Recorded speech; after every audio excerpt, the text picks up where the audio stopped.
Assalamualaikum warahmatullahi wabarakatuh. Waalaikumsalam warahmatullahi wabarakatuh. Pagi, Bu.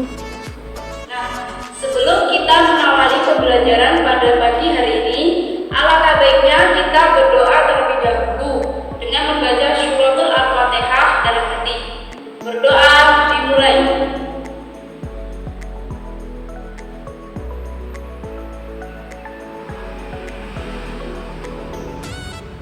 Berdoa selesai. Oke. Sebelum kita mulai pelajaran pagi hari ini, guru mau mengabsen kalian terlebih dahulu. Arif, Hadir, Bu. Vita, Hadir, Bu. Linda, Hadir, Bu. Raisa, Hadir, Bu. Rafika. Hadir, Bu.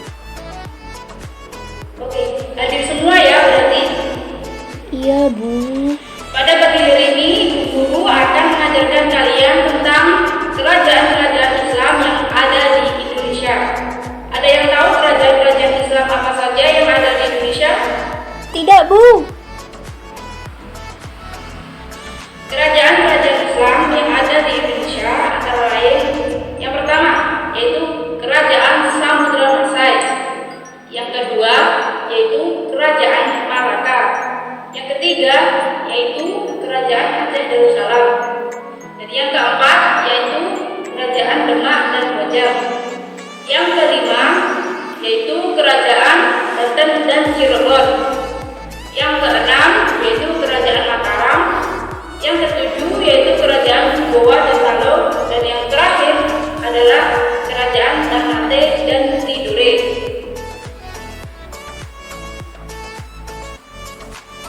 Yang pertama, Kerajaan Samudra Pasai.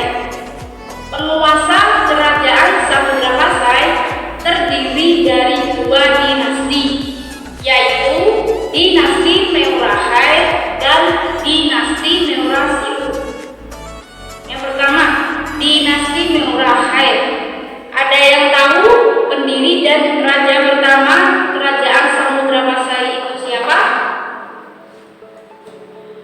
Beliau adalah Meurahai yang bergelar Maharaja Mahmud Shah pada tahun 1042 sampai 1078 Masehi.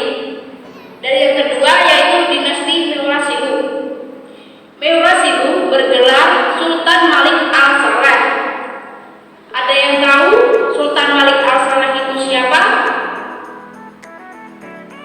Beliau adalah keturunan Raja Perlak dari Malaysia. Beliau juga sekaligus merupakan pendiri kedua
Yang ketiga yaitu Kerajaan Aceh Darussalam. Ada yang tahu raja pertama dari kerajaan ini itu siapa? Raja pertama kerajaan ini adalah Sultan Ali Mubayak Shah. Namun setelah beliau wafat, beliau digantikan oleh putranya yang bernama Sultan Salahuddin. Kerajaan Aceh Darussalam pernah mengalami kemunduran, namun kembali bangkit setelah diperintah oleh Sultan Iskandar Muda atau Dharma Wangsa Perkasa Alam Shah. Beliau sangat taat beragama dan berusaha dengan gigih untuk membangun pemerintahan sehingga pada saat itu kerajaan Aceh Darussalam berkembang dengan sangat pesat. Namun setelah meninggalnya Sultan Iskandar Muda, terjadilah perpecahan antara kelompok dalam masyarakat, yaitu golongan ulama dan bangsawan. Ada yang tahu penyebabnya apa? Penyebabnya yaitu pada saat itu kaum bangsawan dianggap terlalu dekat dengan penjajah Belanda. Selain itu, perpecahan juga disebabkan perbedaan paham keagamaan, yaitu antara Islam Syiah dan Islam Ahlus Sunnah wal Jamaah. Yang keempat yaitu Kerajaan Demak dan Bojan. Kerajaan Demak ini merupakan kerajaan Islam yang pertama yang ada di Jawa. Ada yang tahu siapa yang mendirikan kerajaan ini? Kerajaan Demak didirikan oleh Raden Fatah yang memerintah pada tahun 1500 sampai 1518 Masehi. Pengangkatan Raden Fatah menjadi sultan dipimpin oleh Sunan Ampel. Namun pada masa pemerintahannya, agama Islam mengalami perkembangan yang sangat pesat karena gencarnya gerakan dakwah pada para wali. Berdirinya kerajaan Demak dilatar belakangi oleh melemahnya pemerintahan kerajaan Majapahit dan mulai menguatnya pengaruh Islam di tanah Jawa. Pada masa pemerintahan Raden Fatah, wilayah kerajaan Demak meliputi Jepara, Tuban, Sedayu, Palembang, Jambi, serta beberapa daerah di Kalimantan. Pada tahun 1511, ketika kerajaan Malaka diserang oleh Portugis, Raden Fatah mengirimkan bantuan militer yang dipimpin oleh Pati Unus. Hanya saja usaha tersebut tidak berhasil dan Malaka jatuh ke tangan Portugis. Raden Fatah meninggal pada tahun 1518 Masehi. Selanjutnya, pemerintahan Kerajaan Demak dilanjutkan oleh Pati Unus selama 4 tahun. Beliau meninggal pada tahun 1522 dalam usahanya mengusir Portugis dari Malaka. Selanjutnya, pemerintahan dilanjutkan oleh adiknya, yakni Sultan Trenggono. Beliau diangkat oleh Sunan Gunung Jati dan diberi gelar Sultan Ahmad Abdul Arifin. Pada masa pemerintahan Sultan Trenggono, Demak mencapai masa kejayaan. Namun, pada awal pemerintahannya, Sultan Trenggono mengirimkan Fathahillah dan pasukannya ke Banten. Dengan bantuan pasukan Cirebon, Demak berhasil menaklukkan Banten dan Pajajaran. Wilayah kekuasaan kerajaan Demak kini pun semakin luas. Begitupun Islam berkembang di seluruh penjuru kekuasaannya. Namun pada tahun 1546 Sultan Trenggono wafat. Sejak saat itu kerajaan Demak mulai mengalami kemunduran. Akibatnya terjadinya perebutan tahta kerajaan. Yang kelima yaitu Kerajaan Banten dan Cirebon. Ada yang tahu siapa yang mendirikan Kerajaan Banten? Kerajaan Banten didirikan oleh Syarif Hidayatullah pada tahun 1526 Masehi. menjadi batu loncatan oleh kerajaan Demak untuk menguasai Pajajaran dari barat dan timur. Wilayah kekuasaan Banten meliputi sebelah barat pantai Jawa hingga Lampung. Kerajaan Banten mencapai puncak kejayaannya pada masa pemerintahan Sultan Ageng Tritayoso. Saat itu, pelabuhan Banten telah menjadi pelabuhan internasional sehingga perekonomian Banten maju sangat pesat. Wilayah kekuasaannya meliputi sisa kerajaan Sunda yang tidak direbut kerajaan Mataram serta wilayah yang sekarang menjadi provinsi Lampung. Ada yang tahu nggak siapa Syarif Hidayatullah itu? Syarif Hidayatullah merupakan keponakan sekaligus pengganti Pangeran Cakrabuana sebagai penguasa Cirebon. Beliaulah yang menjadi pendiri dinasti Raja-Raja Cirebon dan kemudian juga Banten.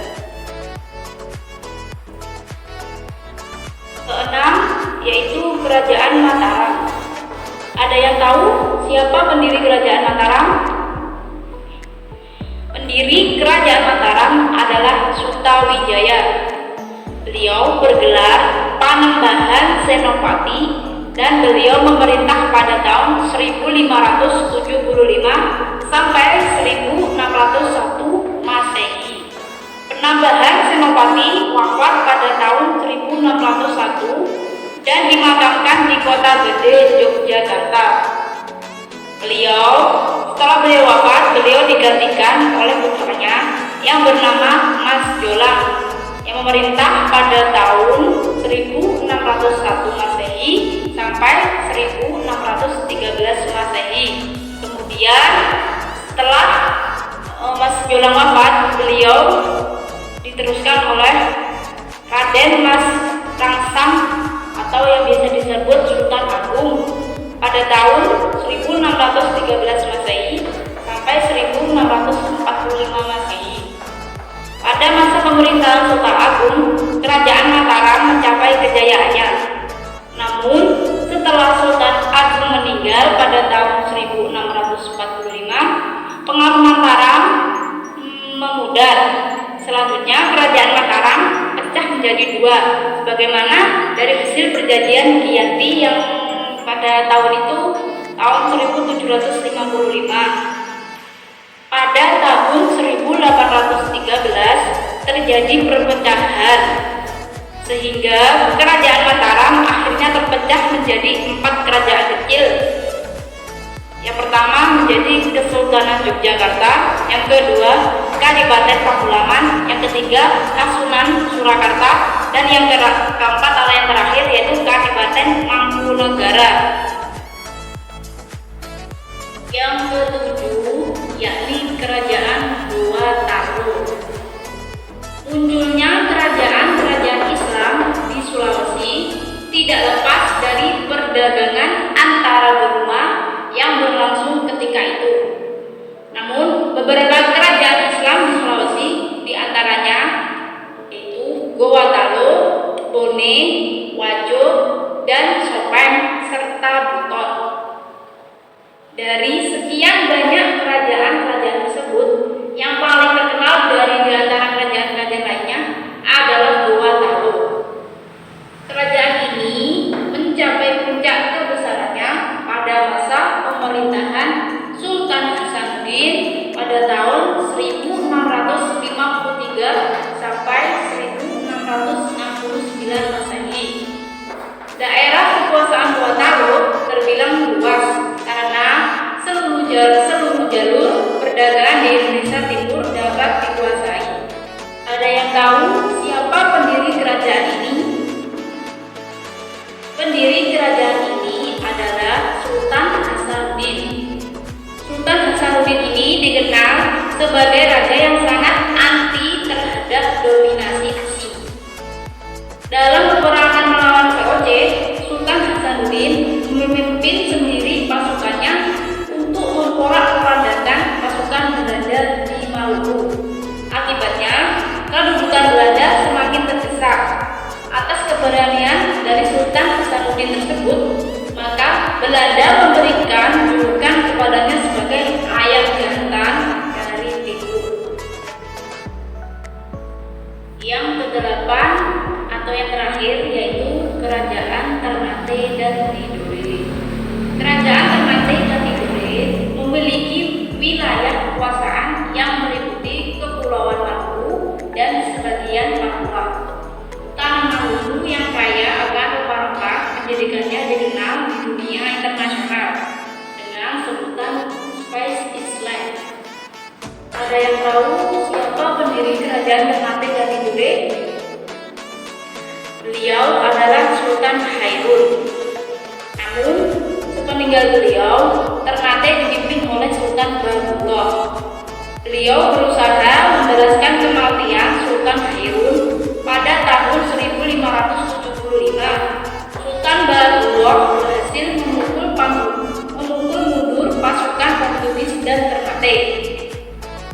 Setelah kejadian tersebut, Sultan Bahamut berhasil menguasai Maluku, Sulawesi, Papua, Mindanao, dan Bima. Karena keberhasilan beliau, Sultan Bahamut tersebut, beliau dijuluki Tuan dari 7 pulau 2 pulau. Baik, mungkin ada yang mau ditanyakan dari penjelasan saya tadi? Tidak, Bu. Baik, kalau tidak ada yang mau dipertanyakan, saya akhiri pertemuan pada pagi hari ini. Semoga ilmu yang kita dapat menjadi ilmu yang manfaat dan barokah. Kurang lebihnya mohon maaf. Wallahul muwaffiq ila aqwamit thoriq. Assalamualaikum